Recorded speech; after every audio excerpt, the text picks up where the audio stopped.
Om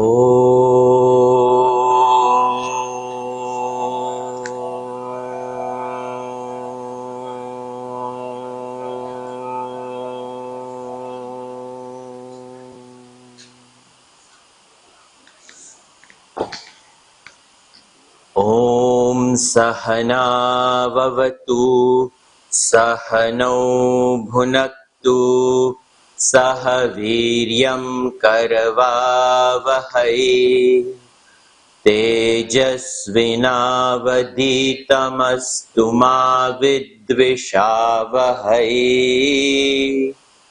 Om Shanti Shanti Shanti.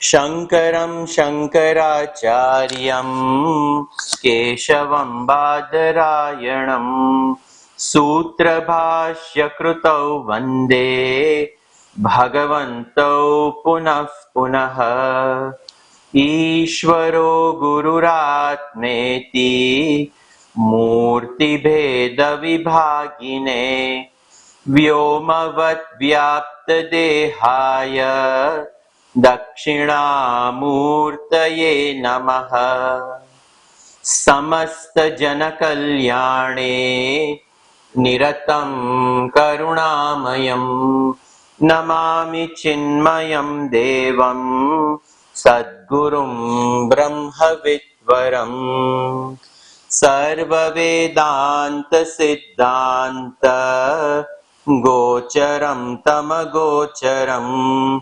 Govindam Paramanandam Sadgurum Pranatosmyaham.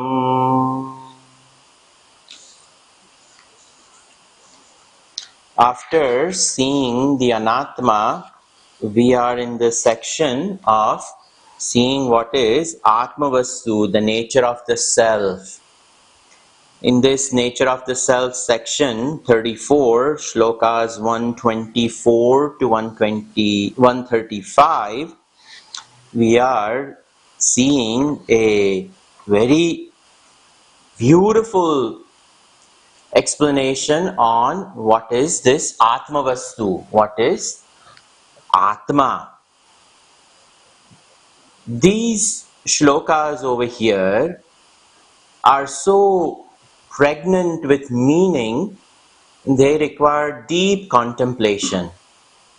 Time and again, Shravanam has to be followed up with Mananam to remove all doubts about what is Atma. There has to be a clear understanding of what is Atma, what is Anatma. Tayoho vivekam kathametaducyatam. Only then we can do the Atma Anatma Vastu Vivek. So it is very important that we do some Mananam followed by Nididhyasan. These are beautiful shlokas for deep contemplative meditation. We continue from shloka number 129. And this shloka, we will continue from here. Yasya sannidhimatrena dehendriyamanodhiyaha vishayeshu sya kiyeshu vartante prerita iva. So, you know, the Swarupa Lakshana of Atma, it is just four. Satyam, Jnanam, Anantam, Anandam, Brahma. Bas, that is it. We don't have any other Swarupa Lakshana of Atma Vastu. This consciousness, it is existence. Not only is it existence, but it is not dead existence. It is conscious. So, Chit. It is Chit Chaitanya Vastu. It is aware of its own existence, and this consciousness, when it is aware of its own existence, it is not a burden to itself. So it is Anandam Brahma. And because there is no dvitiya vastu, it is ananta. It is infinite. So, Satyam, Jnanam or Chaitanya, Anandam, Anantam. So, existence itself is consciousness. That consciousness itself is blissful existence, and that blissful existence is Anantam. So, these are the four Swarupa Lakshana.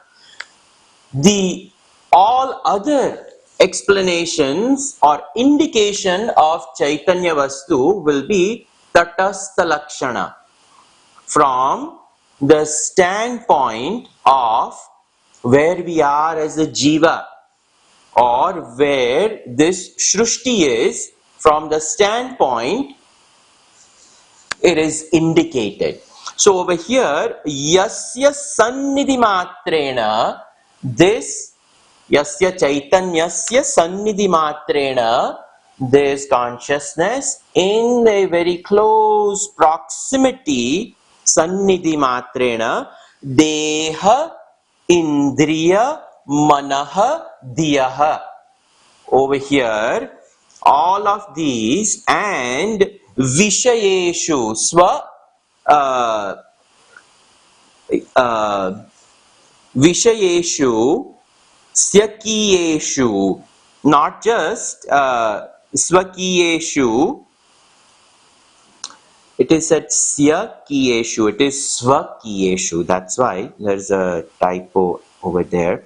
Their respective objects. So when we say Deha, what is the respective object? The world of pluralistic objects. When we say mind, what is the object? Well, the object for the mind is none other than feeling and emotions, and the world of thoughts are the objective reality for the equipment buddhi. So yasya sannidhi matrena manaha, then deha indriya manodiyaha swakiyeshu vishayeshu vartante prerita iva.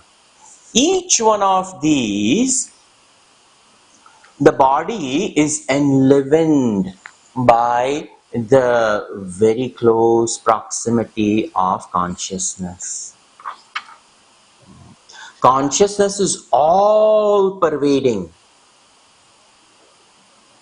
Existence, consciousness is everywhere. It exists, it exists, it exists. In the dead body also existence is.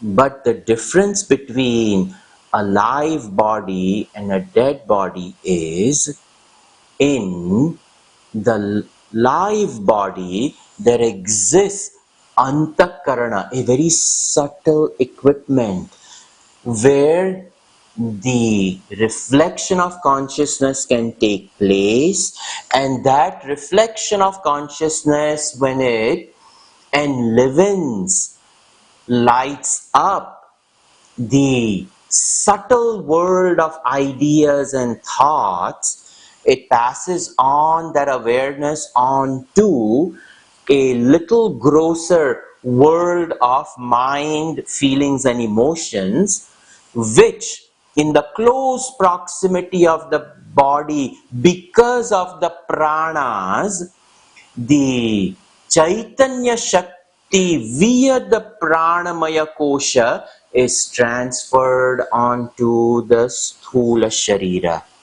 And that enlivened Sthula Sharira is able or capable of apprehending the world of objects. The pluralistic world of objective reality becomes alive, and its own awareness it lends to the objective world, and the jiva lights up the objective world around them.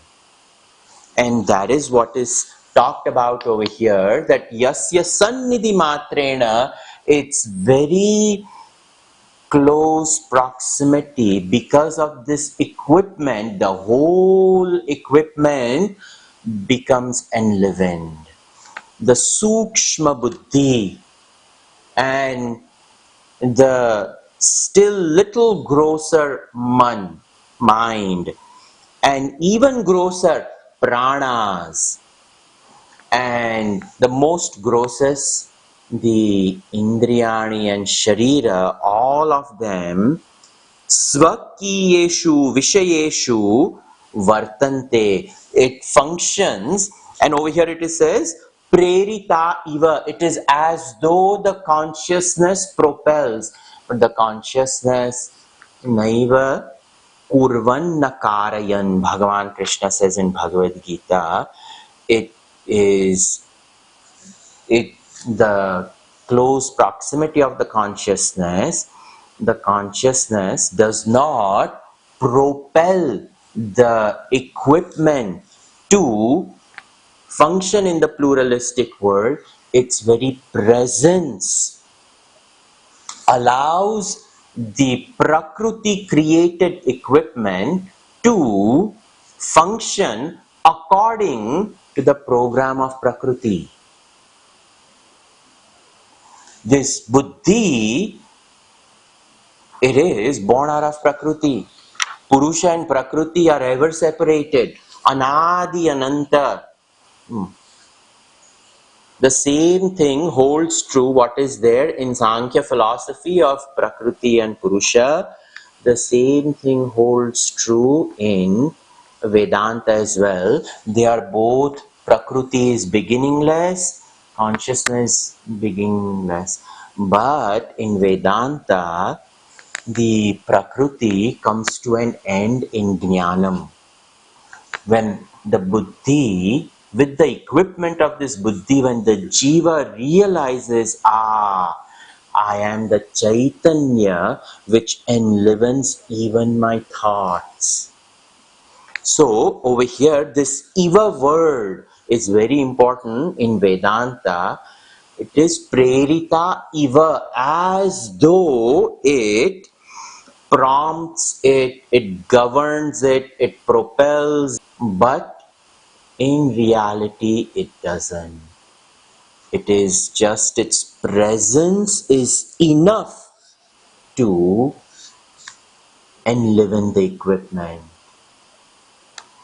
The presence of the sun itself lights up the world.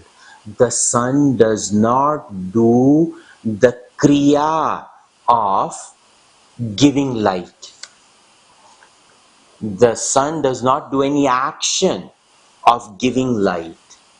The nature of the sun is light. In the same way, the nature of consciousness is consciousness. And it lends this consciousness over here to this equipment, and this equipment over here becomes alive. That is what is talked about over here, that this self is not doing anything. It is not the doer. By its mere presence, the matter equipment comes up alive. So that is to be understood by, in this shloka, that consciousness is ever different from the equipment. This BMI is only an equipment. The sense organs with their sense objects, they all function because of the presence of awareness, and that is it. By the mere presence of consciousness, the sense organs, pranas, mind, intellect, everything comes alive. So that is talked about over here. Continuing, ahankaradi dehanta vishayascha sukhadayah vedyante ghatavat yena nityabodhaswarupina. So, ahankar adi deha dehanta. Ahankar is this perceiver, feeler, thinker. It is very subtle reflection of consciousness which owns up the equipment. That ahankar, when this consciousness comes in close proximity of this equipment, the equipment comes alive. But that equipment, when it comes alive, there is a sense of ownership in that equipment. That equipment sets itself apart from other equipments. And that sense of ownership of this equipment is known as ahankar. So this ahankar, very subtle, says, I am the buddhi.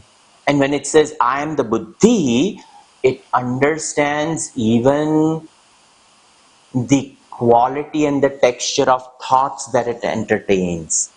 The ahankar says, I am smart. The ahankar says, I am not that sharp.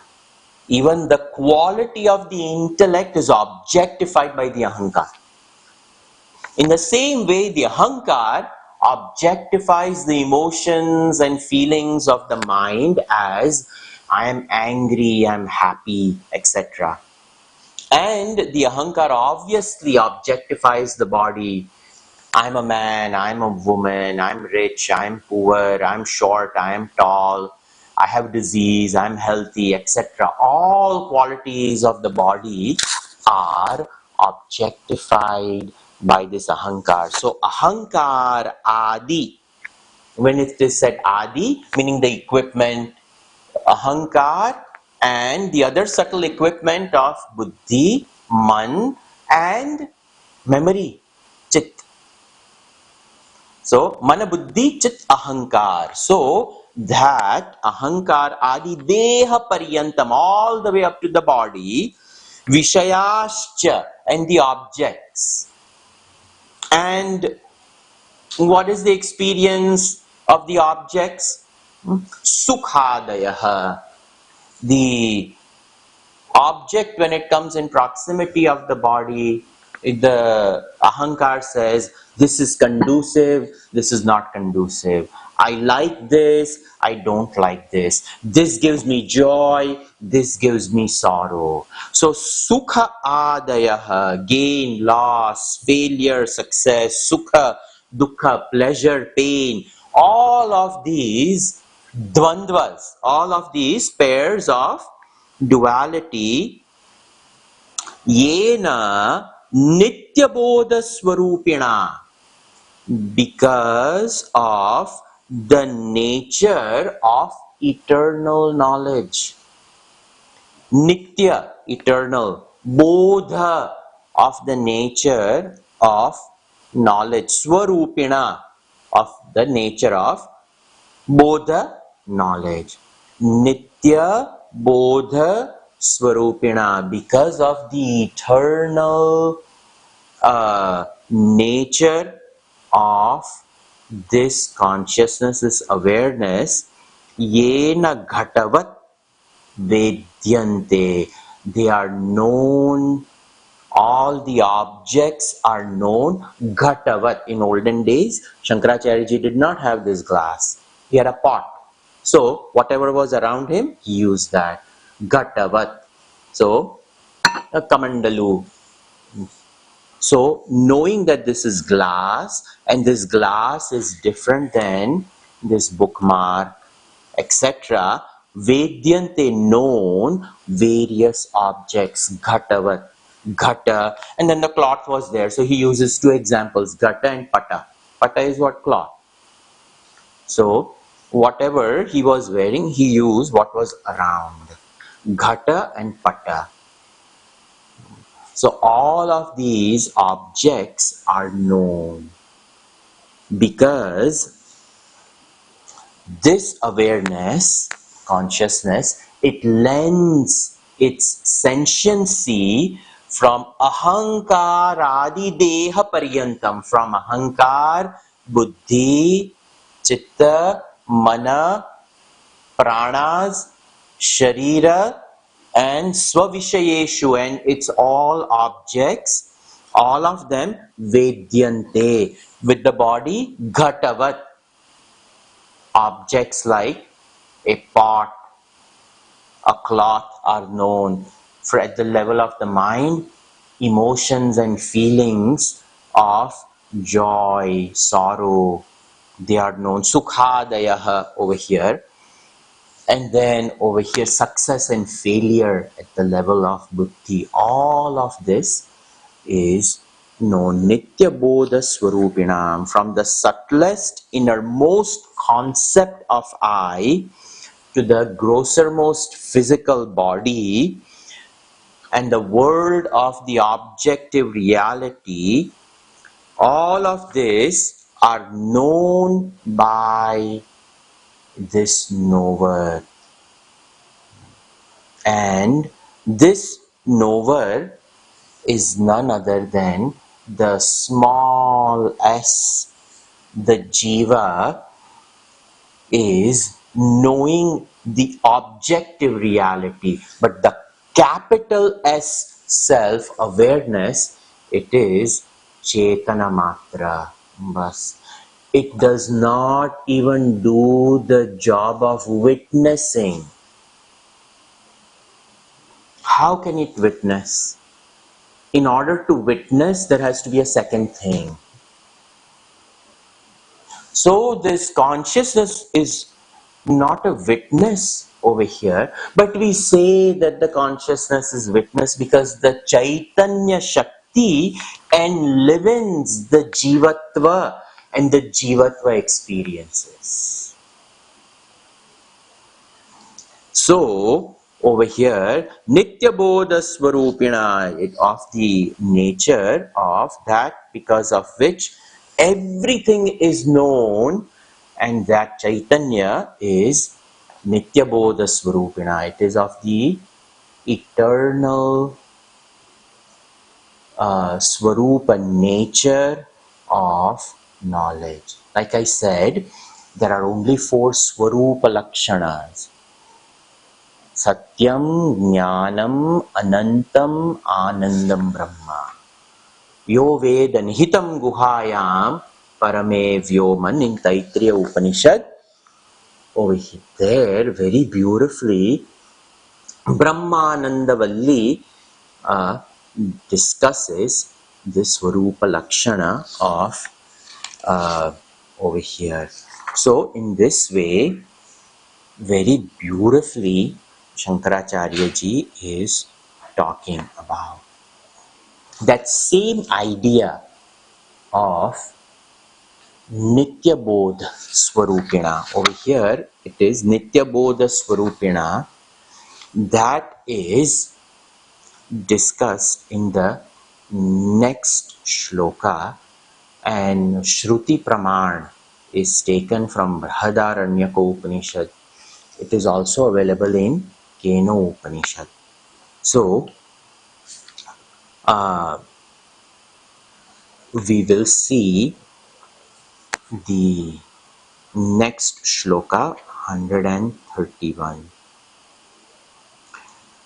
Eshontaraatma Purusha Purano Nirantara Khanda Sukhanubhutihi Sadaika Rupa Pratibodha Matro Yene Shita Vagasavascharanti.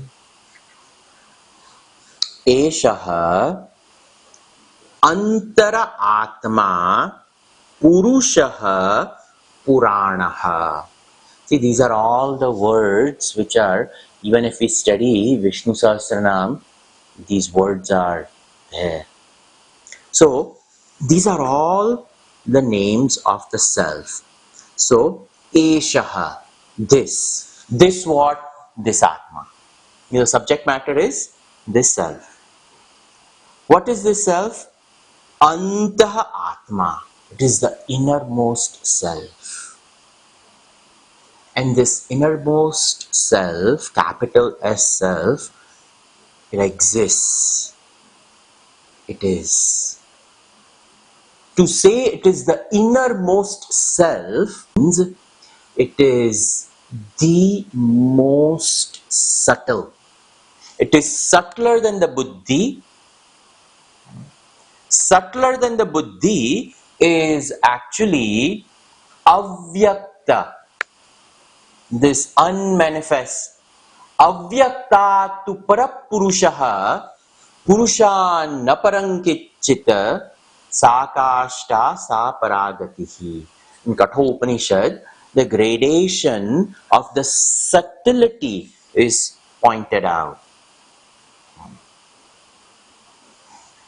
Subtler than the senses, sense objects. Subtler than that is the mind. Subtler than that is the buddhi. Subtler than that is the ignorance, avidya, because it is greater than, subtler than the individual ignorance is the total ignorance, and total ignorance is referred to as maya. And subtler than maya is none other than absolute. And that absolute never ever manifests. Because if it manifests, it can never be subtle then. So each one of these words we have to contemplate upon. What does it mean by Antara Atma? Meaning, it is subtlemost. What does it mean to be subtlemost? It means consciousness can never manifest. If it manifests, then it becomes object of perception, object of transaction. The very fact that it becomes an object, it has lost the status of innermost subject. So it can never manifest. That is what is referred to as Antaratma. And that Antaratma is Purushaha. Puram Shete. Purnatvat Purushaha. It is complete, innermost, and yet it dwells in the city of 9 gates or city of 11 gates. Never ever becoming the object, ever remaining the innermost subject. It is Purushaha. It is absolute. Not only that, it is Puranaha. Puranaha meaning the most ancient. Meaning, it is the first, Adi. And there was nothing before that. It alone was, it alone is, and it alone will be. Purana Purushottama. Shankaracharya ji gives a very beautiful definition in Vishnu Sahasranam. Pura api nava. Very beautiful definition. It is most ancient but ever new. And we will come to, in the third line, it says Pratibodha Matram. It is ever aware. And because it is ever aware, it is ever new. It is ever new because when it is only awareness, it was there in the past, it is here in this moment, and it is going to be there in the future. In all three states of time, it only exists. And because it only exists, it alone is available in all three periods of time. And even beyond time it is. So Pura Apinava, it is ever new. What do we classify as new? I can classify this pen to be new when somebody gives me this pen at this moment. Meaning, this pen was not with me yesterday. And it arrived in my hands today. So, it is a new pen to me.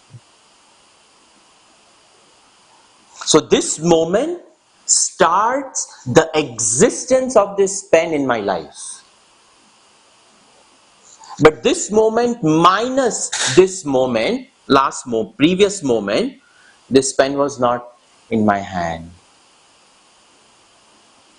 So from now onwards, this pen is going to be existing with me. This moment it is new. The next moment it will become old. It was there in the past moment. But a new moment has arrived. And in this new moment, it is already known to me. It was known in the previous moment. And now I say, oh yes, they gave me before this class. So now this pen has become old. But Atma can never become old. There's the beauty of it. And that's why Shankaracharya ji in his Bhashya writes, Pura api nava. It is most ancient, but it is not like this pen which has now become old. This pen is 1 hour old. Beginning of the hour it was given. Tomorrow this pen will be 1 day old. Day after the pen will be 2 days old. But Atma, we cannot classify Atma as 1 moment old, 2 moments old, 1 hour old, yesterday. Atma is. So that is Puranaha. Most ancient but ever new. See, these words, when we contemplate upon, we realize I am ever new. I'm not getting old. I am. The body is getting old. I'm not getting old. I'm ever fresh. I'm ever new. These are the corollaries to be drawn for us to live in this pluralistic world without getting attached to this pluralistic world.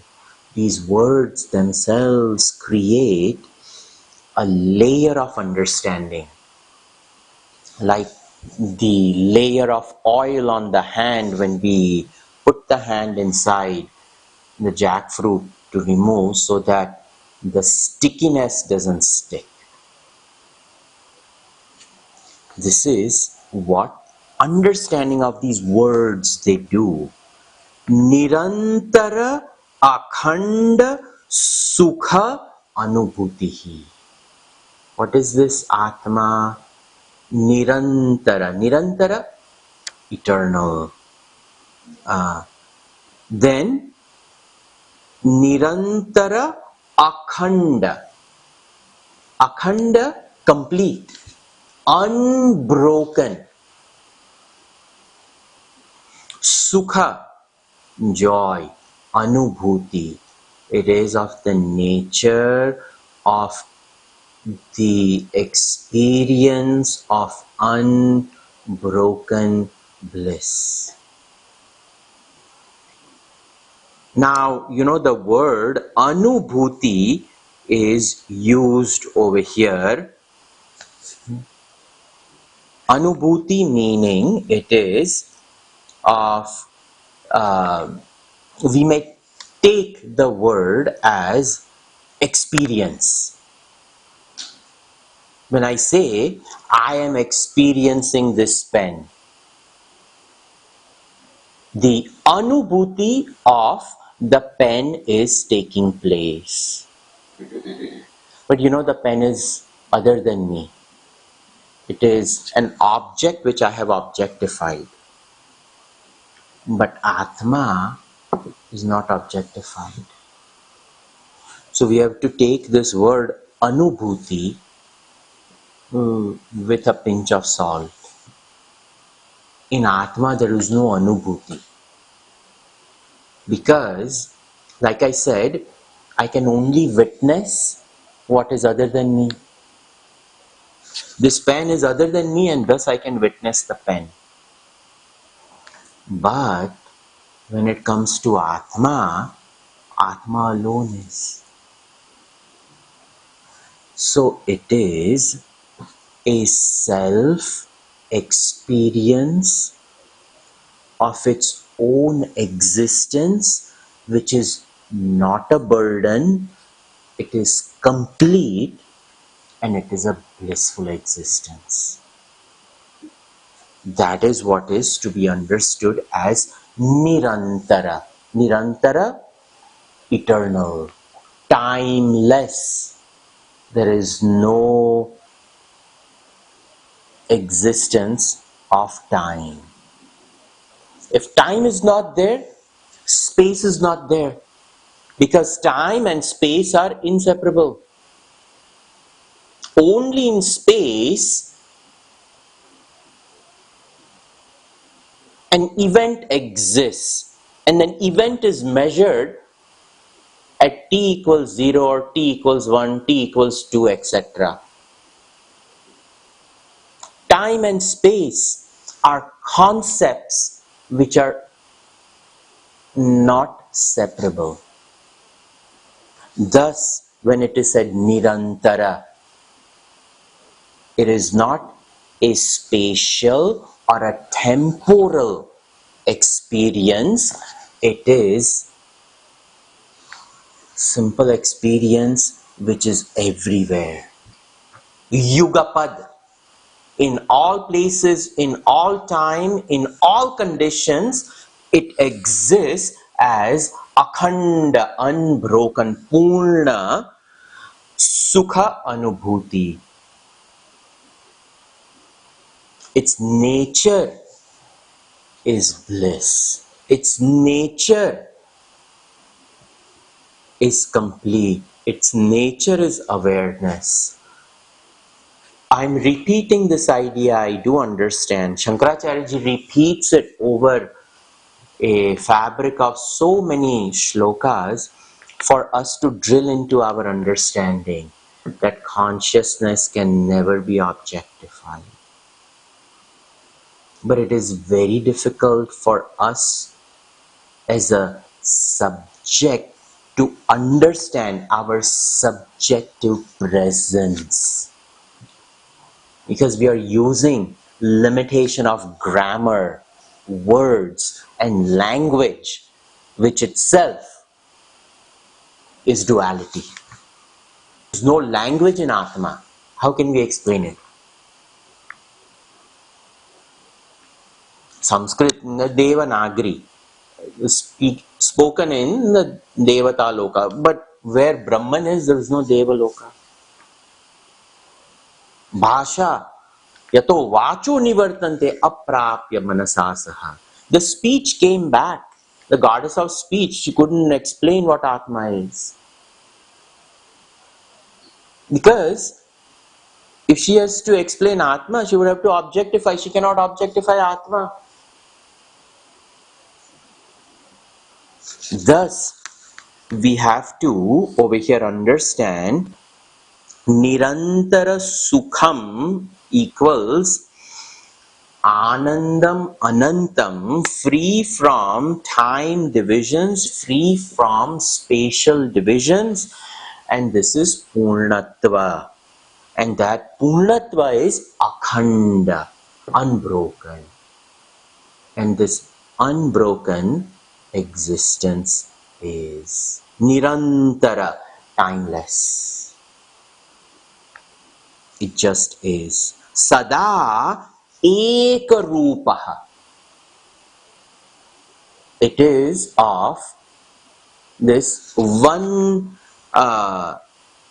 form. Sada Ekarupaha. It is of the... Now, when the minute we say roop, we say form. Again, this is limitation of language and the meaning that we attach the words. But over here, Rupaha is not form. Rupaha is nature. It is of one nature. And what is that one nature? Over here, pratibodha matram. It is bodham prati. Moment to moment to moment, it exists in self-awareness. Brahman exists in self-awareness. If we try to process this,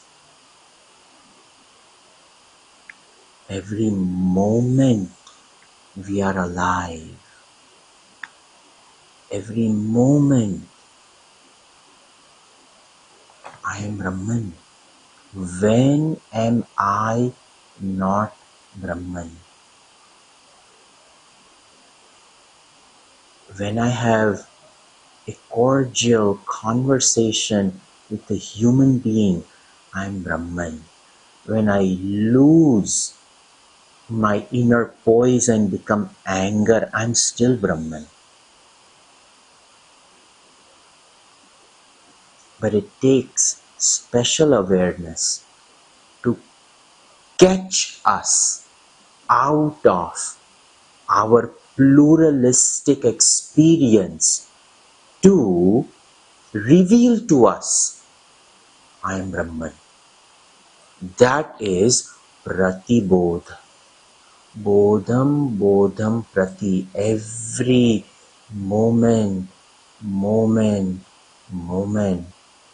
My nature is Sada Eka Rupa Nirantara Akhanda Sukha Anubhuti Pratibodha.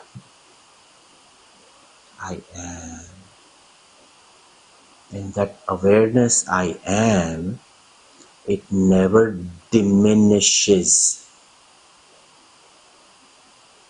Science tells us that the sun is a dying star. In our lifetime, it is not going to happen. In another some billion trillion years, that sun is losing its fuel. So the light radiated from the sun has temporal existence. But the light of awareness is not temporal, spatial. It ever is.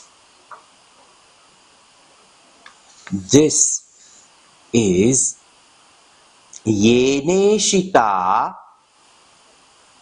Vaksavascha Charanti. And because this Atma is one homogeneous mass of existence, awareness, bliss, this over here it is said, Yena, by it, Ishita, propelled by, Vak, speech, Vak, Asavaha, over here, Vagasavascha, Vaga, Vak, Asavascha, Pranaha. All of them, Charanti, they, as though they come alive, they move. Keneshitam preshitam patati manaha. And these words are Upanishadic words. Propelled by what does my mind fall upon the world of objects? Keno Upanishad starts with Keneshitam. That's why it's called Keno Upanishad. Gurudev used to say Vato Upanishad. Propelled by what does my mind fall upon the objects? Propelled by what does the ear hear, the eye see, the nose smells, the tongue tastes? That is over here, that it is this awareness which ever is. which ever is, which never disappears, that propels over here Vag Asavascha, Vag and the speech, etc., the pranas, charanti, they move, they act. So, the self over here, yasya sannidhi matrena, it is by its very presence, all of them, they come alive. Even though the word it is used over here is Ishita. Ishita, prompted by, initiated by, governed by, propelled by, all these words in language, we utilize verbs, but this poor Atma doesn't push the senses to function. It is again limitations of words. That's why, consciousness, it is noun, sarvanam. It is. But when I say John hits the ball, John is the subject, ball is the object, and the kriya, the verb is he hits the ball. So when we say I am meditating on Atma, I, the subject, Atma, the object, meditating, the verb. Imagine, can Atma ever be meditated upon? Because we have objectified it. Just like John hitting the ball, we are meditating on Atma, but Atma is not an object like a ball. The idea that I have to meditate, even that at higher stages of meditation has to be given up. Atma can never be captured in the seat of meditation. Meditation is a verb. Atma is a noun. Before you sit down for meditation, you are Atma to begin with. The person who decides to sit down is Atma. And the person who takes the sankalpa of meditation is Atma. And closing the eyes and thinking about Atma, you are already there. And halfway through opening the eye and looking at the watch, you're objectifying time. Okay, only 20 minutes has happened. I thought I sat for an hour. All this is illusion, projection. Because we never ever were apart from Atma to begin with. That's why over here the word is Sadaika Rupaha Pratibodha Matram. This has to be understood. It has to be understood. It has to be understood. All puja, japa, tapa, upasana that we do, it is for silencing the equipment. It is not for obtaining the Atma. We cannot obtain the Atma in puja. We cannot do that. But through puja, we can quieten our Rajo Guna and cultivate Sattva Guna. By doing japa, we can make the mind and intellect equipment ekagra. But by doing japa, I cannot get Atma. This is to be understood when it is said, Yene Shita Vag Asavascharanti.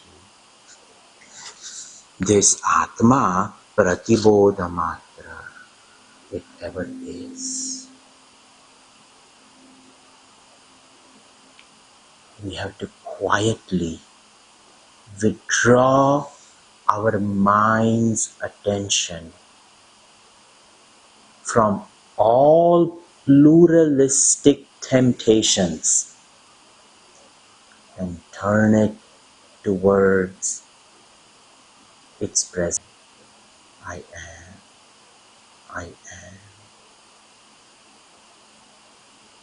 When I go for a hike, when I spend time in wilderness, I often see people, they go, they make so much noise, they spend so much money to go to some far off place for a vacation and yapping away. Or they go there by themselves, some music. You could have listened to the music in your living room. You could have had a conversation with your friend in a coffee shop. You don't have to spend $2,000 to go to Himalayas. If we go to Himalayas, it is to declutch and see Atma without any objective load on it. This is a great sadhana that we can do with these shlokas. Be with yourself, be with yourself, be with yourself. That continuous awareness, I am over here, is very, very important.